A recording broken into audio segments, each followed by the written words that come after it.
My husband cheated on me, caught red-handed right in our bed. I became the object of sympathy at work. No screaming, no meltdown. I stayed calm, packed my things, and moved out. He called nonstop every day like a storm, sent long-winded texts, never-ending messages. I found them amusing, but never replied, letting him think I still had lingering feelings. I wanted everything to be crystal clear before I made a move. Right after landing, I bought a bouquet of flowers and invited a few co-workers who had traveled with me for work to his place. I told them I wanted to surprise my husband for his birthday, but there was no surprise, at least not for him. It was my colleagues who were left wide-eyed. The moment we opened the door, we saw two naked bodies tangled up on the sofa. The scene was so intense that the 5 or 6 of us stood in a circle around them for a while, and they didn't even notice. Some of the co-workers were embarrassed but couldn't look away. One even secretly pulled out his phone. It took a male colleague clearing his throat to jolt John Zhang and Tessa Brooks into awareness. Tessa screamed and scrambled to cover herself. John grabbed the sofa throw to wrap them both, then looked up and barked at me, "Sarah Miller, what the hell are you doing bringing people here? Trying to cause trouble?" I answered coldly, "You're cheating in our house and you're asking me if I'm causing trouble?" I turned around and walked away, leaving behind a storm of murmurs and stares. A few days earlier, John had texted, "Babe, I'm working late tonight. Don't wait for dinner." I just replied, "Okay." But then I saw a post online. Red candles, steak, roses, and a man's hand wearing the limited edition watch I gave John. I hired a private investigator, but footage taken on the street wasn't enough for legal evidence. To catch him in the act, it had to be inside the house. So I packed my bags, used a work trip as an excuse, and thoughtfully gave them their stage. In the video the PI sent, Tessa was wearing my spaghetti-strap nightgown, lying in my bedroom, on my bed, wrapped around my husband. They kissed for what felt like forever before finally coming up for air. Then they started talking about changing the curtains, the bed, the wardrobe. John coaxed her, "All right, one day this house will be yours." Tessa pouted, "But how long do I have to wait? Our baby can't wait forever."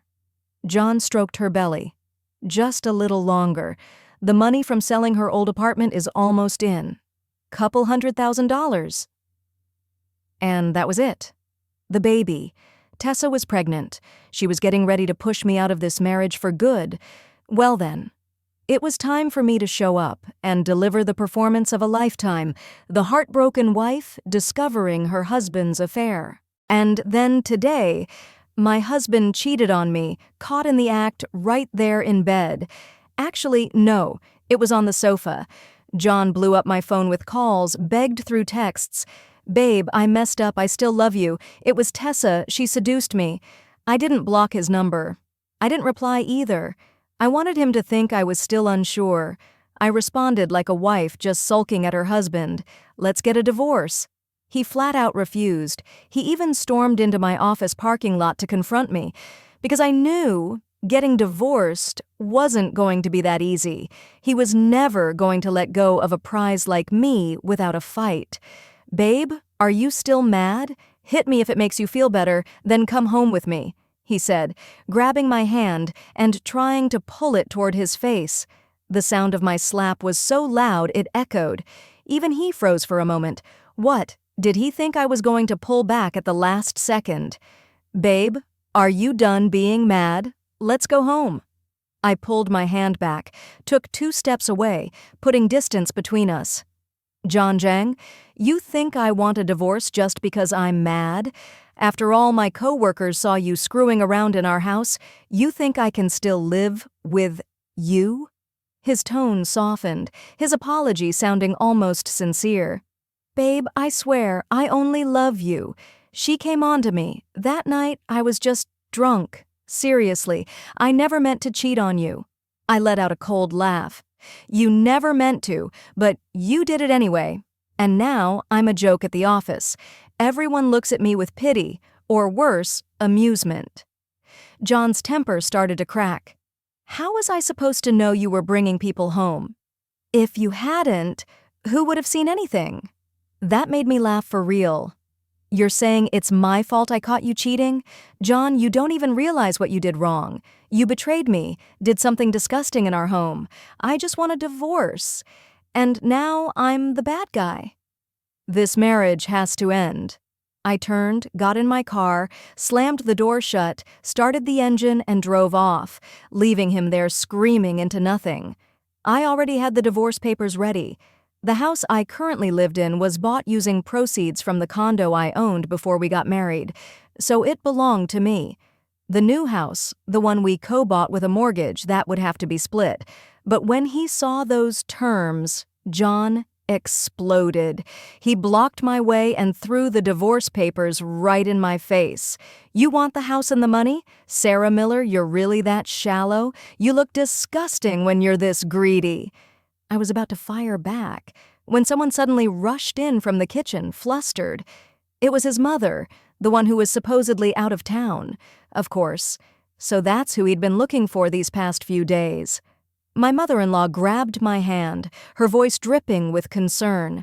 Sarah, you can't destroy this family over a mistake. John's already ended things with her. Just give him another chance. I pulled my hand away, right in front of her, took out a tissue and wiped where she had touched me.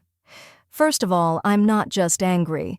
Your son cheated on me. He brought his mistress into our home. My co-workers saw it with their own eyes. I don't tolerate betrayal in marriage. So don't come to me to make peace. And besides, Tessa's pregnant. Or do you not want that child to exist? At the mention of a grandchild, her eyes gleamed with excitement, but she quickly hid it. Sarah, I only recognize you as my daughter-in-law. Tessa is not allowed in this house. I've already told John to cut her off. You don't have to worry. When the baby is born, you can raise it like your own. I cut her off cold. I shut down that idea before it could take hold. You want me to raise Tessa's child? The corners of her mouth twitched, like she was struggling to hold back her rage at my refusal. John's child is your child too. And besides, you can't have kids of your own. I'm only thinking about what's best for you. Even if you insist on getting a divorce, you haven't made much money these past few years. Don't even think about getting a share of this house. I laughed out loud, like mother, like son. That same misplaced confidence, it runs in the family. John and I dated for 2 years, then were married for 3.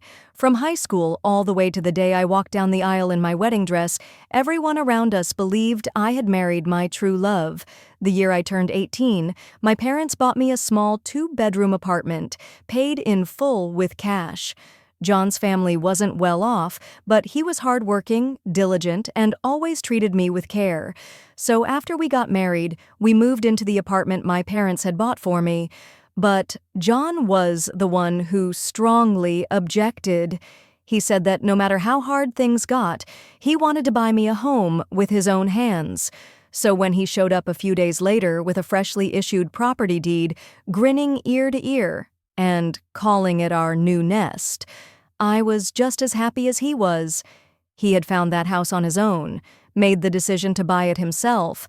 It was a 3-bedroom located close to my office, and the deed had only his name on it. I knew he wanted to prove himself and didn't want to live in something that came from my family.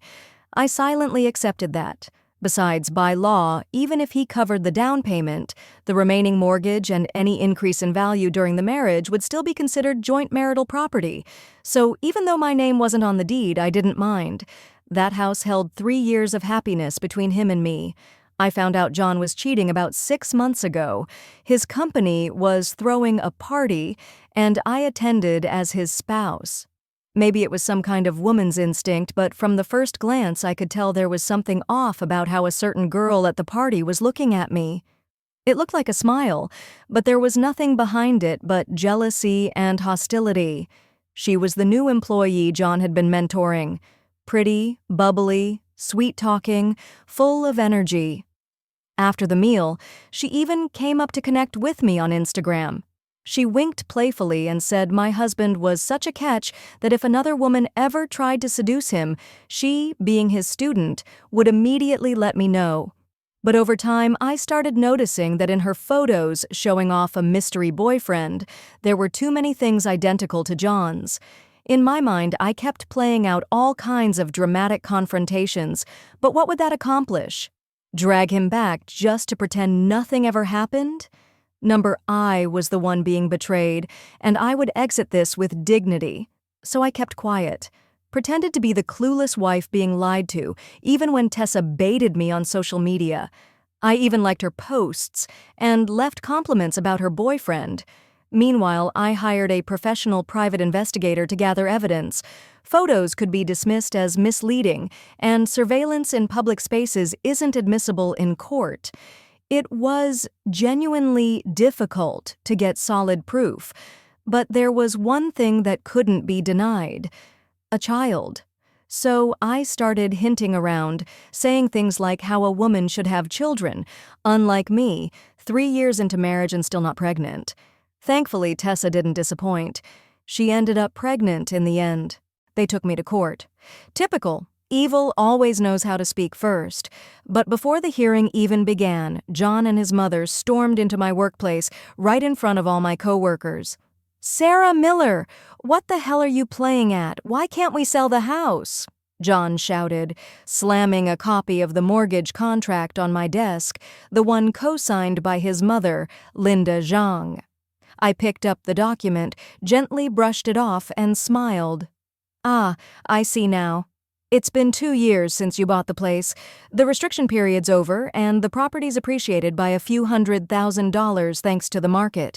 You're both in a hurry to sell and pocket the money, aren't you? Too bad. Even though your mother co-signed the loan, the house still legally belongs to me. You can't sell it without my consent." Linda stepped forward and pointed her finger in my face, her voice sharp as ice. "Sarah? You think it'll be that easy to walk away with the house? I signed the loan. That house is John's hard work. You won't get away with stealing it." People around us started whispering. Even though John's affair had already spread everywhere, some of them started to doubt me when they saw Linda's name on the loan. I kept calm and said, "John, you're hiding behind your mom to fight over a house? Don't you feel ashamed? Are you even a man?" "You?" John fumed, but his mother didn't let up. Linda pressed on. "You're trying to steal the house? I'll hire the best lawyer and sue you. You won't get a cent." I smiled. "Go ahead. I've got every document showing the money used to buy the house came from me. The law will make it very clear who the true owner is."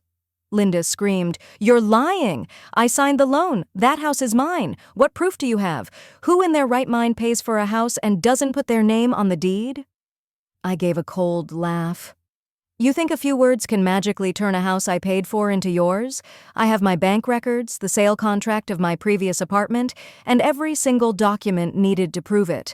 The law doesn't side with people trying to steal what isn't theirs."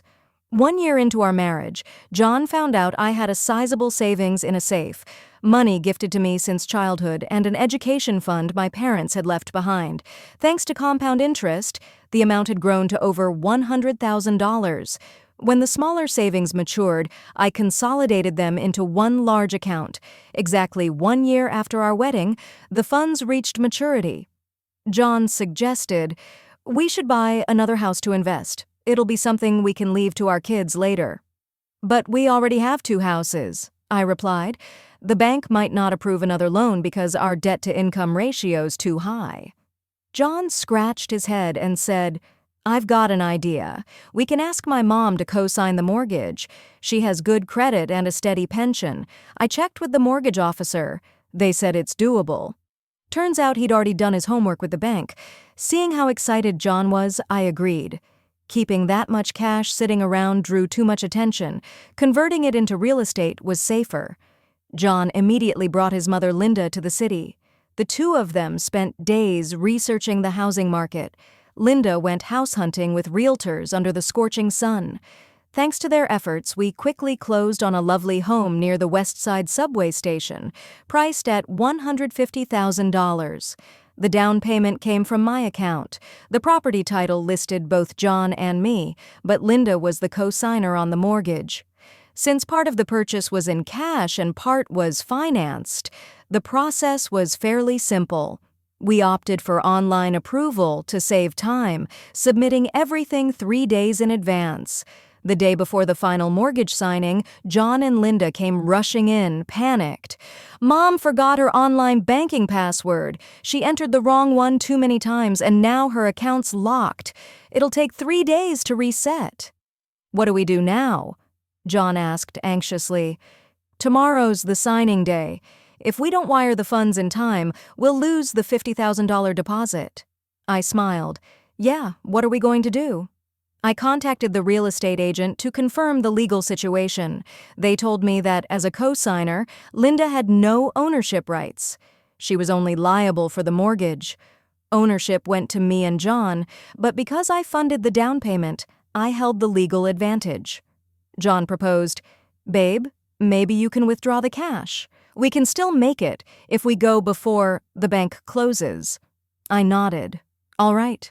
The next day, Linda went to the real estate office, clutching the bag of cash like she was afraid someone would snatch it. We submitted the documents, paid taxes in the morning, and wired the funds at noon. In the afternoon, while waiting for the ownership papers, John got a phone call. He paced around a few times, looking sheepish. "Babe, something urgent came up at work. Stay here with Mom, okay? Once you're done, you two can just grab a cab home." I replied, "No." When the ownership papers were handed over, Linda beamed. "Can't believe at my age I'm part of a house worth over $150,000. "We're not done yet, Mom," I said. "One final step: priority mortgage registration and power of attorney notarization." Excited, Linda signed the documents without fully understanding them. I had arranged for a priority lien to be registered in my name, meaning the full value of the house was mortgaged to me. Even though Linda co-signed the loan, I was the legal creditor. They couldn't sell the house without my consent to release the lien. I also notarized a full power of attorney, authorizing me to handle all transactions related to the house on Linda's behalf: sale, rental, or further mortgage. The broker, aware that the purchase funds came from me, found these procedures reasonable, but John and Linda didn't understand. They believed Linda's signature on the loan gave them control. I had no obligation to explain. If I hadn't done this in the event of divorce, the house might be considered marital property and I'd lose part of my entitlement, even though the money came from my personal savings. I'm not petty, but I protect what's mine. If John and Linda had acted fairly, everything would have gone smoothly. But since they tried to manipulate me, like pressuring me to withdraw cash to leave no paper trail, these safeguards ensured the money my parents saved for a lifetime stayed with me. Looking back now, I was right. They had planned to claim the house from the start, but the law isn't a tool for theft. They attempted to sell the house for tens of thousands below market value, signed a purchase agreement, and accepted a $50,000 deposit. But because I refused to release the lien, the buyer found out the ownership was unclear and demanded to cancel the deal and be compensated double the deposit. The broker called to negotiate with me. I replied calmly, "Cancel the deal, refund the deposit, and have Linda pay the breach penalty." In the end, Linda had to grit her teeth and refund the $50,000 deposit, plus another $50,000 in damages. They were furious, but they paid. Behind them, a much bigger loss was waiting. Betting $50,000 for a house worth hundreds of thousands, then watching the dream collapse. What a shame. Right after that came the divorce hearing, more accurately, the asset division trial. John's lawyer argued all assets acquired during the marriage must be split. The current house is John's premarital property and therefore excluded from division. Let's go step by step. First, the house purchased during the marriage where Linda co-signed the loan. They submitted evidence. the marriage certificate, and the property title, proving the house was bought post-marriage and considered joint property. I countered, though purchased after marriage, the down payment came from the sale of my old apartment, which my parents bought for me before we wed. I also contributed from my personal savings. Therefore, this house is my separate property and should not be divided. Even though I'd locked the house with Linda into a legal corner, stopping their sale, the current house was indeed bought after marriage and partially paid for using post-marital funds. Legally, this qualifies as community property. However, if I could prove the money came from a premarital asset, the previous apartment, and was used entirely for the new home, plus the title bearing my name, I could claim it as separate property. John and Linda looked smug. John said, "Sarah, the law's the law. Even if the money came from your old apartment, you added post-marriage funds, so it's still marital property. Just accept it." The smug look on his face made me want to punch him, but I kept calm and gave him a cold smile. "So, that's why you pushed me to sell my old place and buy a more expensive one, just so you could split half of it later? Smart move." John scoffed. "Sarah, don't accuse me. Try to keep a shred of dignity." I replied, voice dripping with warning, "Let's hope you can keep your dignity to the end. I've got the proof that shows this house is mine and mine alone." To help John become more independent after we got married, we lived in the house he bought. My 2-bedroom apartment was rented out. Last year, John suggested selling that apartment to optimize our assets and buy a bigger house in a better location. The small rental wasn't generating much profit, so after consulting with my parents and a broker, I agreed. The entire sale amount, $400,000, was kept intact in my account. The new house, worth $150,000, was paid for, with my down payment and a loan co-signed by Linda Zhang, though in reality, my parents chipped in as well. After losing both houses, John and Linda panicked. While waiting for the next court hearing, John did a complete 180. Texting me good morning every day, sending articles about how hard life is for divorced women, trying to manipulate me.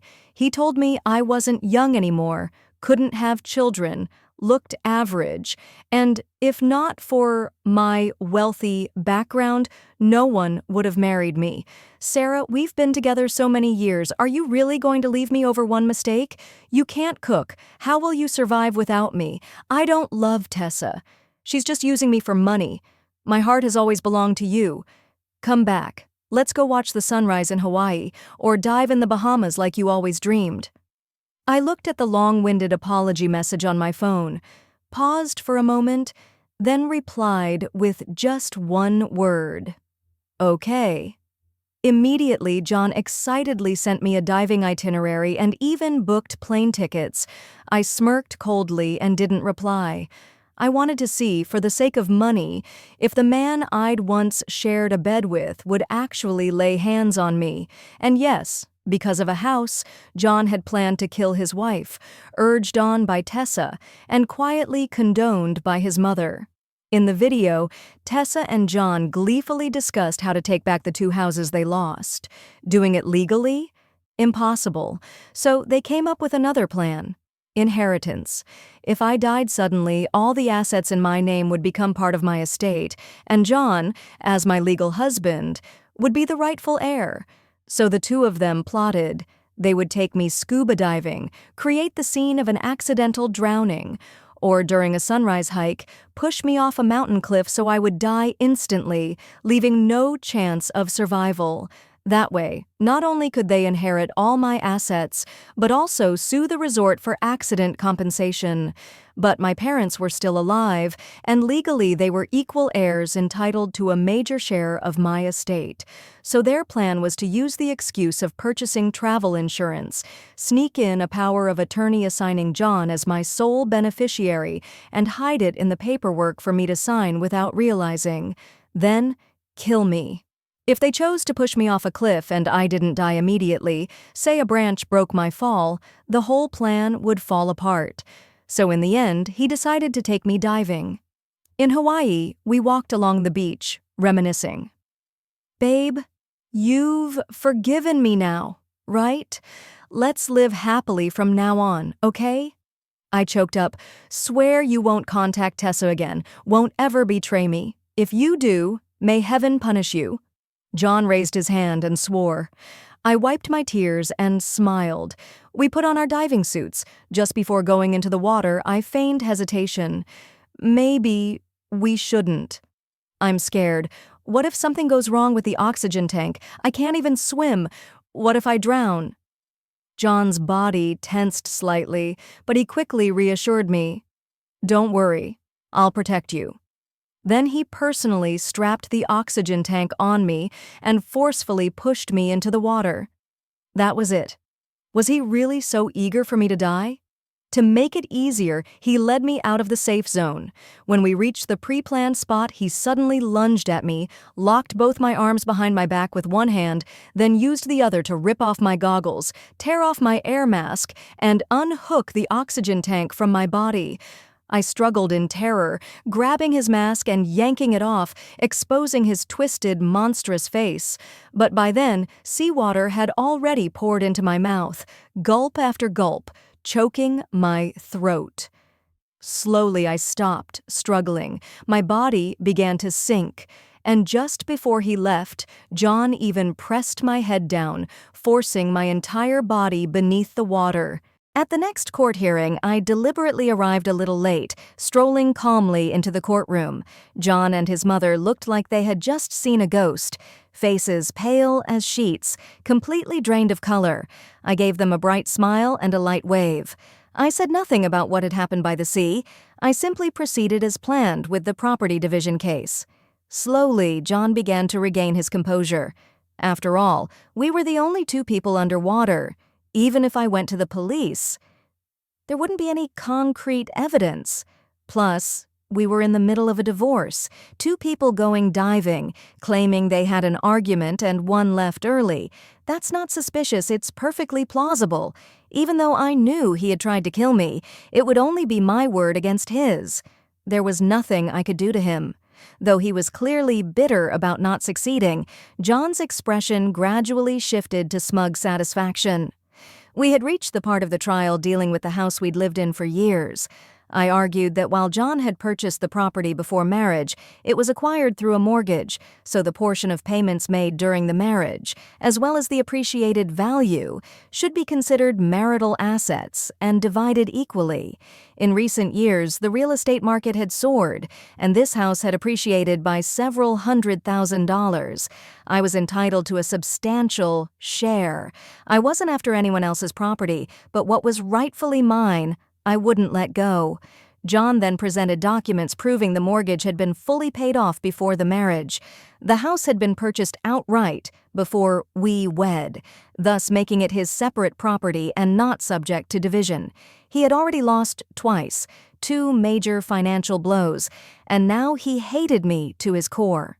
This time, with the last remaining property, they had planned every move, thinking they'd finally gain the upper hand. His face was smug with triumph and revenge. So you'd already mapped everything out before we got married. No wonder your family never asked me to buy a home. You rushed to purchase it yourself and lied to me, saying you were still paying a mortgage just to make me cover all the living expenses. Turns out you were just using my money for bills while I played the fool. My mother-in-law scoffed and jabbed her finger at me, yelling, "The Jang family let you live rent-free for years, and now you want to split the house? How greedy can you be?"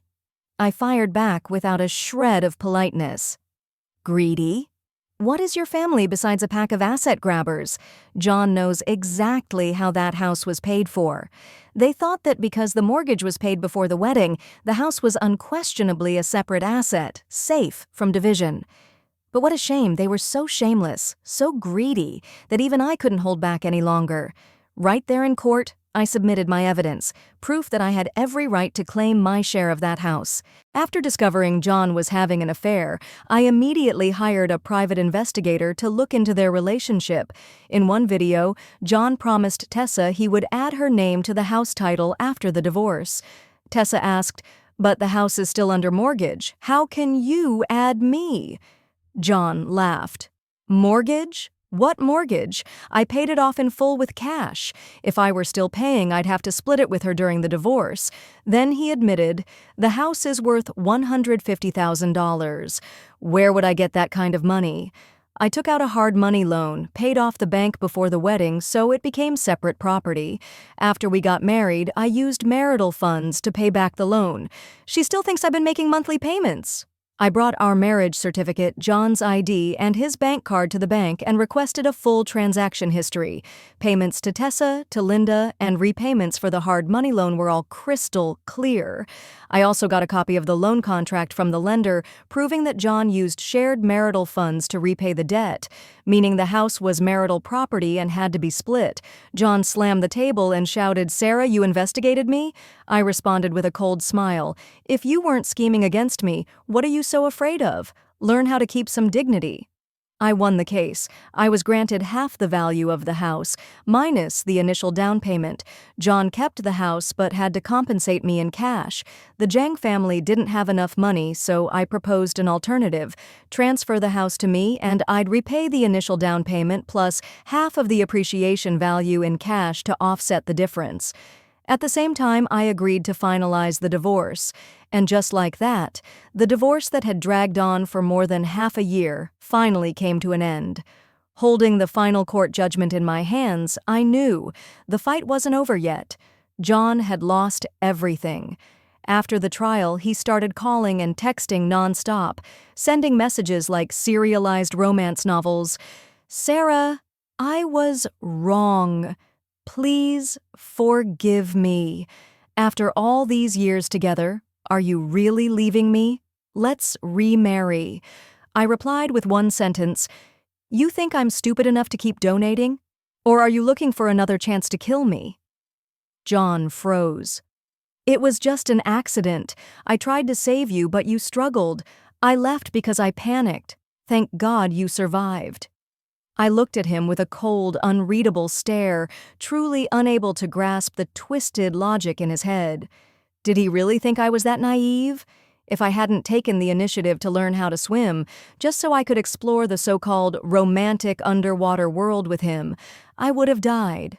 I gave him a look that said, "Take care of yourself," then blocked his number and erased all contact.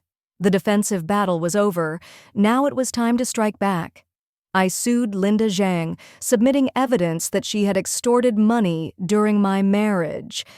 $150,000 across multiple transfers for medical expenses, grave renovations, wedding gifts. I had money, but I wasn't stupid. Every time I transferred funds, I clearly wrote the transaction purpose stating it was a loan. She had been too busy collecting to notice those little details, so legally this was a valid civil loan, not a gift, not a handout, and therefore it had to be repaid. I deducted the $150,000 from the property compensation and recovered what was rightfully mine. According to my own investigation, they still owed around $100,000. But thanks to the compensation from the appreciated property, not only did they clear their debts, they even had enough left to put a down payment on a smaller apartment. Maybe now they could finally live in peace. Me? I felt just a little sad. Next, I filed a lawsuit against Tessa.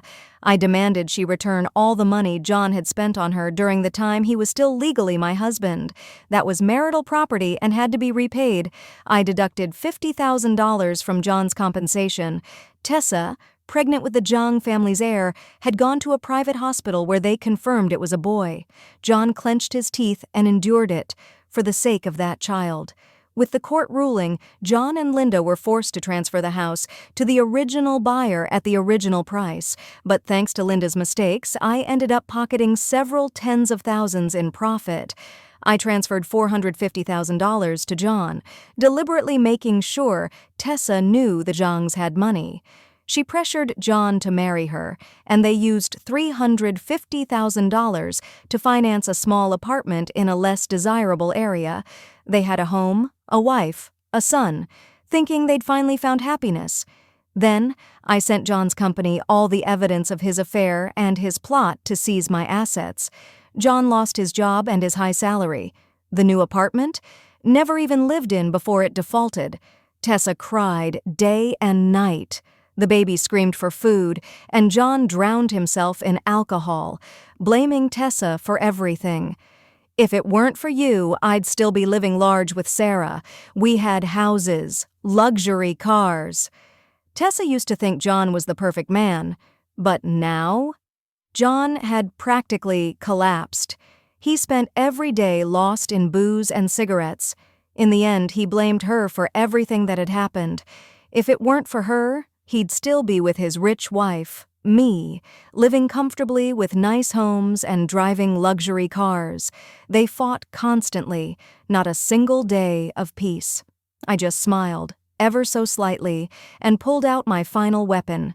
I sent him the premarital medical report I'd kept all these years. John was infertile. After that, Tessa showed up at my door, her face beaten beyond recognition, several ribs broken, barely breathing. She called, begging, "Please, take John back.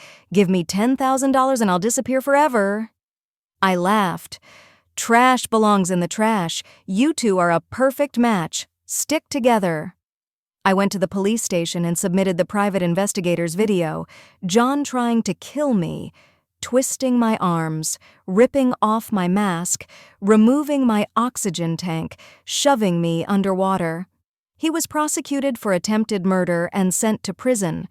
Tessa, with someone else's child, went searching for the real father, but got thrown out in disgrace. She'd never get the chance to cause trouble again. The Jang family went bankrupt. The bank seized their apartment. Linda, who had spent her whole life calculating, lost her son, her grandchild, and her home. Her life from here on out won't be easy. In just 1 year, I protected my assets and defeated every single one of them, step by step, without missing a beat. It cost me time, effort, but I got out from under a terrible man and kept what was rightfully mine. A woman doesn't need to be ruthless, but she must know how to use the law to protect her legitimate rights.